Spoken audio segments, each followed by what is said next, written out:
Jair Bolsonaro anunció que va a regresar a Brasil este fin de mes. El anuncio lo hizo su abogado tras cerrar un acuerdo judicial con las autoridades brasileñas en medio del peor escándalo de contrabando de joyas y diamantes cuando era presidente. De los alcances de este trato y el escenario que espera a Bolsonaro a su regreso hablaremos en esta edición de Noticias. Soy Jenny Pérez, aquí en Berlín. Destacamos. El 30 de marzo es la fecha de regreso anunciada por el abogado Jair Bolsonaro. El expresidente admitió que puede ser inhabilitado electoralmente, pero rechaza la posibilidad de ir preso. Sin grandes acuerdos y al menos una controversia, culmina la cumbre de jefes de Estado y de Gobierno de la Unión Europea. Vamos en breve por más detalles a Bruselas. Y las bolsas europeas se desploman por temor a una crisis bancaria en la eurozona.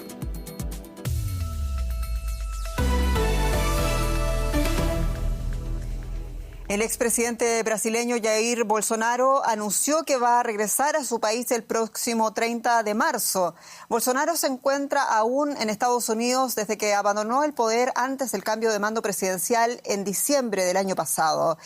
La vuelta se produce en medio del escándalo por las joyas y regalos recibidos durante su mandato, en especial las joyas de Arabia Saudita que entraron en el país de forma irregular. En el marco de un acuerdo judicial con las autoridades actuales, los abogados de Bolsonaro entregaron este viernes los bienes valuados en $75.000 a una agencia del Banco Público de Brasil. Y Bolsonaro arregla las cuentas pendientes antes de su regreso a Brasil. El periodista Marcelo Silva de Sousa está con nosotros desde Brasilia con más detalles. Marcelo, saludo. Y para ser justos, el escándalo de las joyas es un escándalo mayúsculo que sigue además siendo investigado, recordemos, por la Fiscalía Antimafia en Brasil. ¿Pese a aquello, se da entonces por superado con este acuerdo judicial?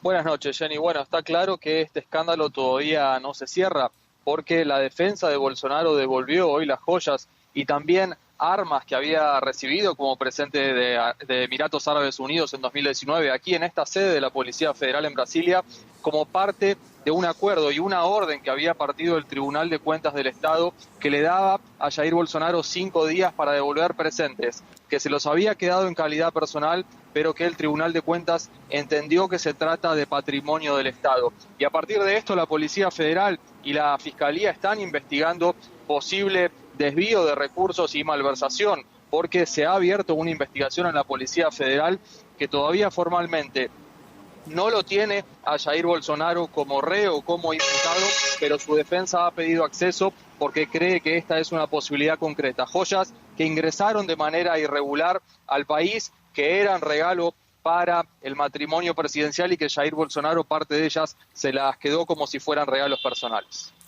Marcelo, ¿y otras demandas esperan a Bolsonaro también a su regreso? ¿Cuál es el escenario del retorno para Bolsonaro? Está claro que no será un escenario fácil, pese a que Bolsonaro, quien regresará el jueves que viene, pretende colocarse a la cabeza de la oposición del gobierno de Luis Ignacio Lula da Silva. Esto porque Bolsonaro va a enfrentar 5 procesos que están abiertos en el Supremo Tribunal Federal, uno de ellos por los actos del 8 de enero, cuando sus seguidores invadieron las sedes de los 3 poderes, y también 16 acciones administrativas en el Tribunal Electoral. Esto tiene que ver con posible abuso de poder y abuso económico durante las elecciones de 2022. Aquí la expectativa es que uno de esos procesos, el que tiene que ver con una reunión que Bolsonaro protagonizó con 40 embajadores en julio del año pasado, en el cual Bolsonaro presentó un PowerPoint cuestionando la transparencia de las elecciones, ese proceso, la expectativa es que avance, y hoy la tendencia es que los votos estén para inhabilitar al expresidente Jair Bolsonaro, que admite esa posibilidad. Bolsonaro, que también teme la prisión, como bien decíamos en la presentación, dice que eso será fruto de una arbitrariedad si es que sucede, pero claro, Bolsonaro no tendrá un escenario fácil una vez que pise Brasil nuevamente la semana que viene. Marcelo Silva de Sousa, muchas gracias en Brasilia.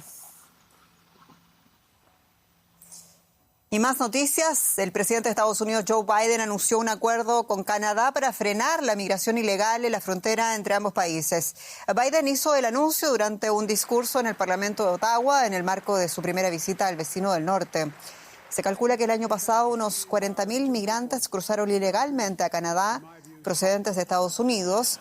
a través de un paso irregular en la frontera con el estado canadiense de Quebec. A cambio de que Washington cierre ese paso fronterizo, el gobierno canadiense se comprometió a acoger a unos 15.000 solicitantes de asilo procedentes de Latinoamérica. Malestar y arduas horas de negociaciones generó la decisión del gobierno alemán en Bruselas de oponerse a la normativa europea que busca prohibir la venta de vehículos de combustión dentro de 12 años. Molestia de quienes recordaron que las negociaciones estaban prácticamente cerradas y que la decisión de Berlín amenaza con dilapidar los objetivos medioambientales en la Unión Europea, que es el principal, alcanzar la llamada neutralidad climática en 2050. Comienza el segundo día de la cumbre de la UE con la agenda llena y con mucha armonía. Al menos así es como lo ve el canciller alemán Olaf Scholz. Hemos terminado las reuniones de ayer y hoy con buenas noticias. Tras la cumbre, Scholz dijo que no habrá cambios en su política de solidaridad con Ucrania ni respecto al envío de armas a ese país. También habló de la situación de la seguridad de los bancos en la UE, incluso con el presidente del Banco Central Europeo. También aquí hubo acuerdo.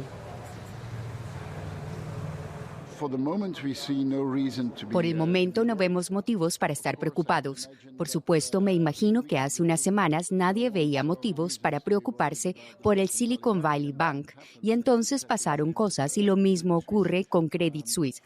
Pero por el momento la evaluación es que los niveles de seguridad, los niveles de capital y de liquidez que tenemos, que son suficientes.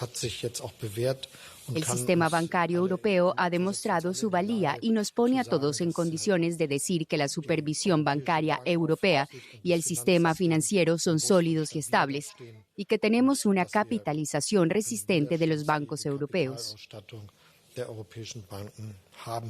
Pero Alemania no pudo librarse de las críticas.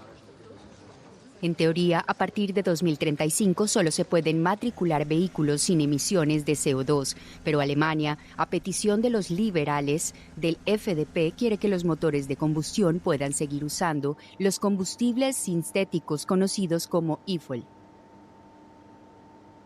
Sé que el periodismo es un negocio de entretenimiento y que por tanto les parezca un poco aburrido que ya estemos todos de acuerdo, pero es que va a ocurrir y bastante rápido. Así de satisfecho se mostró el canciller alemán tras la cumbre de la UE. Y sin embargo, ¿por qué es Alemania que pone el freno a esa normativa que en principio busca la neutralidad climática en las próximas décadas?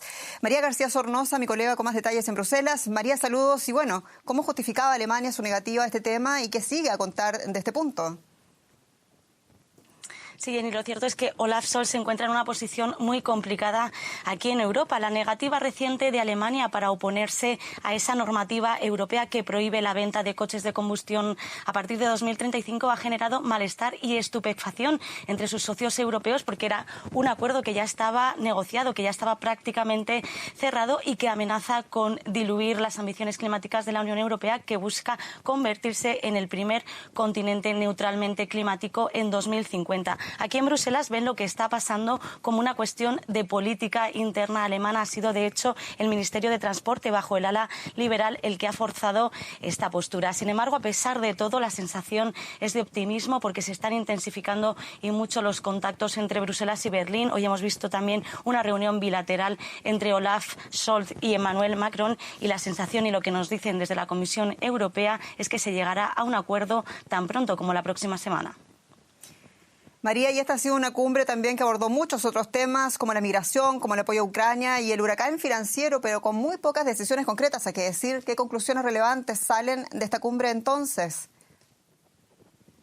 Sí, Jenny, la de este jueves y viernes aquí en Bruselas ha sido una cumbre geoeconómica con muchos temas abiertos. Como dices, el principal mensaje que sale es el de calma y tranquilidad por las turbulencias que está viviendo el sistema financiero global. A pesar de la caída que hemos visto hoy con el Deutsche Bank, la sensación y el mensaje que sale aquí en Bruselas es que el sistema bancario europeo es resiliente. También hemos visto cómo la Comisión Europea y Polonia han anunciado que en el futuro convocarán una conferencia para repatriar repatriar a los 16.200 niños deportados por Rusia en Ucrania, una decisión, unos movimientos que impulsaron recientemente, recordemos, esa orden de arresto del Tribunal Penal Internacional contra el presidente Vladimir Putin. Y no menos importante, Jenny, hemos visto también en esta cumbre un anuncio donde la Unión Europea ha anunciado un maratón diplomático a China. Ursula von der Leyen, el presidente español Pedro Sánchez, su homólogo francés Emmanuel Macron y el propio Josep Borrell, el jefe de la diplomacia europea, visitarán Pekín en los próximos días para estrechar relaciones y sobre todo para trabajar en un plan de paz en Ucrania, porque en Bruselas se asume ya que China es un actor muy relevante, sino imprescindible, para alcanzar cualquier acuerdo de paz duradero y sostenible entre Ucrania y entre Moscú. Tantos temas europeos y tu gran capacidad para seguirlos. Muchas gracias, María García Sornosa. Inestabilidad financiera, son tiempos difíciles. Paco Furió con detalles. Muy bienvenido. Así es, Jenny. Un día más tenemos que hablar de tormenta financiera. Las bolsas europeas registraban fuertes pérdidas este viernes ante un repunte de los temores sobre la salud financiera de la banca europea, cuyas acciones sufren fuertes caídas. En el caso de Deutsche Bank, el seguro que cubre su deuda indica una probabilidad de default de 27,4% en los próximos 5 años. Para Commerzbank, el segundo banco privado de Alemania, es del 19,3%. Los mercados globales son golpeados con fuerza desde principios de mes por la quiebra de 3 entidades financieras regionales en Estados Unidos, entre ellas el Silicon Valley Bank. La ola de pérdidas bursátiles obligó a que el fin de semana pasado las autoridades suizas organizaran de urgencia la compra de Credit Suisse por su rival UBS para tranquilizar a los inversores tras una semana de turbulencias. Mientras tanto, la oscilación de los CDS, un derivado asociado al riesgo de crédito, va concentrando mucha atención. Pues ampliamos esta noticia con José David Navarro en la Bolsa de Frankfurt. José, todos los ojos están puestos ahora en el Deutsche Bank. Sus acciones han llegado a caer hasta un 14% hoy. ¿Cuál ha sido la chispa que ha prendido la mecha? ¿Qué está pasando en este banco alemán? Hola, ¿qué tal, Paco? Pues la historia cada día se complica un poquito más. Voy a intentar explicarlo. El Deutsche Bank ha liquidado una deuda subordinada que tenía con vencimiento para el año 2028. Una acción que al parecer ha tomado con el objetivo de calmar precisamente a los mercados, porque como tú acabas de decir, las coberturas de protección frente a default habían aumentado mucho en los últimos días por el nerviosismo general. Lo que pasa es que al liquidar esa deuda, para dar a entender a los mercados de que tenía suficiente liquidez, los mercados han entendido todo lo contrario y se han puesto más nerviosos. De ahí que las acciones hayan empezado a caer muchísimo para una entidad tan grande como el Deutsche Bank. Hablamos de casi una caída del 14%, aunque al final se ha reducido al 8%. Todo este nerviosismo tiene una razón de ser y es ese mercado de los conocidos. Hemos hablado estos últimos días de ellos, de los COCOs o AT1, y todo esto viene por el Credit Suisse, porque no respetó, digamos, la jerarquía cuando una entidad quiebra en la absorción de las pérdidas, ¿no? Estos bonistas han perdido muchísimo dinero y ahora la idea es que no habrá inversores con la disponibilidad de comprar estos productos, así que la financiación de los bancos cada vez va a ser más difícil, y de ahí es donde viene también la preocupación de los accionistas de los bancos al pensar que probablemente las entidades cada vez van a tener más dificultades para atrapar capital. José, hace tan solo unos días vimos un gigante como Credit Suisse tuvo que ser absorbido por UBS para mantenerlo con vida. ¿Será el Deutsche Bank otra especie de Credit Suisse?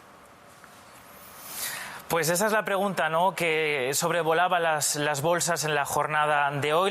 Los principales analistas no creen que sea así. Por ejemplo, el Banco Central Europeo está dispuesto, ya lo dijo la semana pasada, a inyectar liquidez. Un punto clave es que, a diferencia del Credit Suisse, el Deutsche Bank no está sufriendo hasta el momento, hasta hoy día viernes, salidas de capitales, y sus ratios de capital, dicen los expertos, son buenos y son altos. Además, a diferencia del Credit Suisse, el Deutsche Bank era un banco que en el 2022 estaba dando ganancias, y el Credit Suisse había registrado una pérdida de unos 8.000 millones de euros. Gracias, José David Navarro, por estas aclaraciones desde Frankfurt. Y en Estados Unidos no se terminan de calmar los nervios con respecto a la banca. La secretaria del Tesoro, Janet Yellen, convocó a los reguladores del sector a una reunión que no estaba en la agenda. Ana Nieto, ¿qué se sabe de esta reunión? ¿Qué ha dicho la secretaria del Tesoro? Pues la verdad es que no se han dado muchos detalles de esta reunión que se ha convocado por sorpresa. Realmente no se sabe ni cuándo comenzó, pero están convocados para el Consejo de Supervisión de la Estabilidad Financiera todos los líderes de las agencias reguladoras del sector bancario, la Reserva Federal, el supervisor de los mercados, la SEC, el Fondo de Garantía de Depósitos y otras agencias. Este es un consejo normalmente que prepara la vía regulatoria para la banca. Es una reunión que llega 2 semanas después de la caída del Silicon Valley Bank y del Signature Bank y apenas días después de que también el terremoto bancario llegara a Europa con la fusión de Credit Suisse y UBS. Yellen durante todos estos días ha estado mandando mensajes de qué podría hacer el gobierno, qué podría hacer el Estado en caso de que se produjera otro problema en otro banco, porque también hay mucho estrés entre sobre todo la banca pequeña y mediana, pero no ha quedado muy claro hasta dónde va a llegar la protección de los depósitos por encima de los $250.000, algo que tiene muy preocupados a muchos inversores y a muchos usuarios. Estas son unas líneas muy finas que cruzar porque sobre todo se establece un riesgo moral. ¿Para qué gestionar el riesgo si hay garantía en los depósitos? En cualquier caso, la banca todavía no está del todo estabilizada. Los bancos están utilizando todas las herramientas de liquidez de la Reserva Federal y en muchas más cantidades que en 2008, cuando se tuvo la crisis financiera. Y a esta situación se une otro elemento. Según informa Bloomberg, el Departamento de Justicia ha mandado citaciones a bancos y a algunos empleados por su posible colaboración con oligarcas rusos sancionados por la guerra en Ucrania. Cuéntanos. Pues sí, lo que se sabe es que 2 de los bancos que han recibido estas citaciones son el Credit Suisse y su reciente comprador, el UBS, que en estas citaciones se enviaron antes de la crisis que ha obligado a la fusión de los bancos. También se han mandado algunas citaciones a otros empleados de banca en Estados Unidos, pero no se conoce cuáles son estos bancos, que podrían estar tratando con personas que están en la lista de los sancionados por el apoyo a Rusia o el presidente Vladimir Putin tras el inicio de la guerra en Ucrania. Estas citaciones son pasos preliminares en una investigación. No significa que haya acusaciones de nada en estos momentos. Pero hay que recordar que antes de la guerra, Credit Suisse era uno de los bancos de negocios que más relaciones tenían con las grandes fortunas de Rusia. El banco dejó de prestar sus servicios en mayo del 2022 a estas grandes fortunas, pero ahora se sigue investigando por la oficina de Klepto Capture, donde están haciendo seguimiento de todos los aliados de Vladimir Putin. Gracias, Ana, desde Nueva York. Y China aseguró este viernes que nunca pide a las empresas entregarle datos recabados en el extranjero, en momentos en que aumentan los llamados para prohibir la aplicación TikTok en Estados Unidos por problemas de seguridad nacional. La famosa plataforma de vídeos cortos en manos del grupo chino ByteDance, que hace furor entre los jóvenes, está acusada de dar acceso a las autoridades chinas a datos de sus usuarios en todo el mundo. TikTok desmiente estas informaciones. El gobierno francés prohibió este viernes la instalación y el uso de aplicaciones de ocio como la red social TikTok o la plataforma estadounidense Netflix en los teléfonos profesionales de 2,5 millones de agentes de la función pública del Estado. Y nos vamos a Ucrania. Es así, hemos tenido nuevas informaciones de bajas civiles. Al menos 7 personas murieron en ataques rusos en un solo día. Muchos más civiles resultaron heridos. El ejército ruso ha atacado principalmente la región oriental de Donetsk. En la ciudad de Kostyantynivka, 3 civiles murieron y 2 resultaron heridos en un ataque con misiles contra un puesto de ayuda humanitaria. La ciudad de Bilopilia, en la región norteña de Sumy, también fue objeto de ataques masivos, según el reporte de autoridades ucranianas. 2 personas murieron allí y otras 10 resultaron heridas. El presidente Volodymyr Zelensky instó de nuevo a la Unión Europea al envío rápido de aviones caza occidentales y misiles de largo alcance para defenderse de las tropas rusas. Y situada en la provincia de Donetsk, Avdiivka se ha convertido en el nuevo escollo para las tropas rusas que intentan avanzar hacia el oeste de Ucrania. La defensa de la ciudad se ha ganado una reputación como el segundo frente más resistente del país. Muchos ya la comparan con el estratégico bastión de Bakhmut. Avdiivka no parece precisamente un trofeo. La ciudad está prácticamente destrozada, pero sus habitantes dicen que las tropas rusas están dispuestas a bombardearles hasta lograr que se rindan. El incómodo silencio es poco habitual. Aquí hay aviones y misiles constantemente, cada día. Mire, ¿lo ve? La vista aérea muestra el estado de la ciudad asediada. Aún así, los bombardeos rusos continúan. La situación solo empeora. Los misiles son cada vez más fuertes y los edificios están colapsando literalmente. La inteligencia occidental y el ejército ucraniano aseguran que Avdiivka es ahora escenario de los combates más cruentos desde el inicio de la guerra y comparan la ciudad con Bakhmut. Situada en la provincia de Donetsk, Avdiivka es el nuevo escollo para las tropas rusas que intentan avanzar hacia el oeste de Ucrania. La información recopilada por el Instituto para el Estudio de la Guerra muestra cómo las tropas del Kremlin tienen la ciudad prácticamente rodeada en un aparente intento de cortarle el suministro. Por ahora, al igual que ocurrió en Bakhmut, Avdiivka resiste. Las fuerzas ucranianas aseguran que están logrando evitar que las tropas rusas atraviesen su línea defensiva, pero empleando, eso sí, todos sus recursos. Estamos intentando ahorrar toda la munición posible por si logran entrar.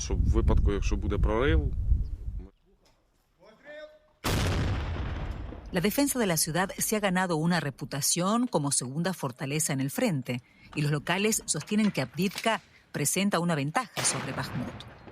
Forma parte del frente desde que estalló el conflicto del Donbass en 2014. Está muy fortalecida, blindada por completo de hormigón y búnkeres. Una fortaleza en toda regla. Avdiivka está mucho mejor protegida que Bakhmut. Independientemente de ello, el gobierno ucraniano ha aconsejado a la población de Avdiivka que no asuma riesgos y evacuado a la mayoría de los 25.000 habitantes de la ciudad. Pero algunos no se marchan. ¿Por qué marcharme?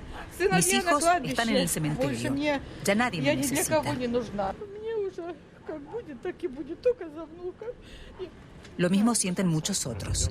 Las autoridades locales dicen que unas 2.000 personas han decidido quedarse en Avdiivka, a la que consideran su hogar. Más noticias internacionales a continuación. Dinamarca ha invitado al propietario ruso del gasoducto Nord Stream 2 a participar en la operación para sacar a la superficie un objeto hallado cerca de las tuberías en el mar Báltico. Es el último gasoducto Nord Stream que queda intacto tras las 3 explosiones que dejaron inutilizables el resto de las tuberías. Las autoridades aún investigan quién está detrás de esos hechos. Un gran incendio forestal sigue arrasando el este de España. Al menos 3.000 hectáreas de terreno han quedado calcinadas y más de 1.700 habitantes de las localidades cercanas han sido evacuados. Se trata del primer gran incendio forestal del año en España desde que las llamas comenzaran el jueves y se vieran avivadas por los fuertes vientos y las altas temperaturas. Los musulmanes de todo el mundo celebran el inicio del Ramadán, el 9º mes del calendario islámico, un tiempo de ayuno, de reflexión y también de oración. Y miles de millones de feligreses se darán cita en la ciudad vieja de Jerusalén a lo largo de las próximas semanas. En medio lo harán de un repunte de la violencia en la región. Las autoridades temen enfrentamientos y es que además este año el Ramadán coincide con la Pasaja judía y la Semana Santa católica. Hora de celebrar. Miles de musulmanes se dieron cita en la ciudad vieja de Jerusalén con el primer día del Ramadán.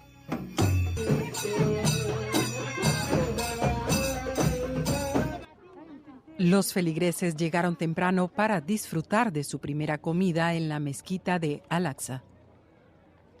He venido con mi familia. Normalmente nos comemos un iftar juntos en casa, pero hoy queríamos hacerlo aquí, en la mezquita de Al-Aqsa. Es genial llegar y ver a tanta gente que ha venido para rezar y disfrutar de la primera comida juntos en la mezquita. Este año el Ramadán se celebra en medio de un repunte de la violencia con enfrentamientos casi diarios en la Cisjordania ocupada. El jueves, las autoridades palestinas informaron de una persona que murió en una redada de las fuerzas israelíes. La gente ahora tiene miedo de entrar en la ciudad vieja porque no pasa un minuto sin que ocurra algo. Y lo mismo en el resto de ciudades de Cisjordania. En cuestión de minutos la cosa se complica y surge un enfrentamiento en el mercado. El Ramadán coincide este año con la Pesaj judía y la Semana Santa católica. Las autoridades temen tensiones, ya que se espera que miles de feligreses musulmanes y judíos vengan a la ciudad vieja de Jerusalén en las próximas semanas. Y así llegamos al fin de este recorrido de las noticias por el mundo. Mi nombre es Jenny Pérez, esto es Deutsche Welle para ustedes. Hasta pronto.